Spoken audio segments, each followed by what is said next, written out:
tutte le migliori accademie di arti marziali del mondo si studiano i trattati di un maestro d'armi friulano di 600 anni fa, Fiore dei Liberi da Pre Mariacco. È l'autore del leggendario Flos Duellatorum, o Fiore di battaglia, un manoscritto risalente agli inizi del XV secolo e giunto fino a noi in 3 differenti versioni. Dopo una vita di duelli e di battaglie, il vecchio maestro lo scrisse, o forse lo dettò a qualche erudito amanuense, quando si trovava a Ferrara, alla corte del duca Niccolò III d'Este. Disegni e glosse contenuti in fogli di pergamena, che sono 36 o 48 a seconda delle versioni, spiegano il combattimento in armis, sine armis, equester, pedester. Un vero e proprio manuale di arte militare, dove si insegnano i segreti del combattimento con varie armi o a mani nude, le tecniche di attacco, difesa, disarmo. Un sapere che è stato perpetuato per secoli e che è ancora alla base delle discipline marziali moderne, come il Krav Maga israeliano o il Sambo russo.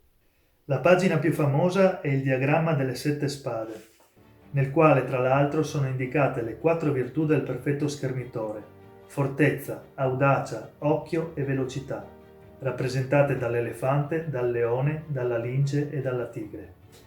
Della vita di questo misterioso e affascinante personaggio si conosce poco.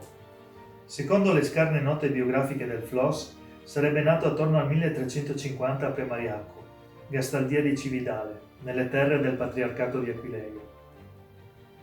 Appartiene ai Liberi, una famiglia aristocratica che risponde direttamente al Sacro Romano Imperatore. Gira l'Italia e le Germanie prima per incontrare i migliori maestri e capirne i segreti, poi per insegnare ai rampolli delle famiglie patrizie l'arte della scherma a piedi e a cavallo. Nel mezzo partecipa a numerose guerre e vive di ciò che gravita attorno al mestiere delle armi. Nel 1383 è sul campo a combattere tra le fila delle milizie comunali udinesi contro le truppe del pontefice. Poi è occupato in qualità di conservatore delle balestre nella Camera dei Comuni. Oltre alle battaglie campali, quando diventa famoso deve misurarsi in numerosi duelli contro altri maestri di scherma, che per invidia della sua fama lo sfidano. A Cividale dintorni i magistri d'arme sono tanti ed illustri.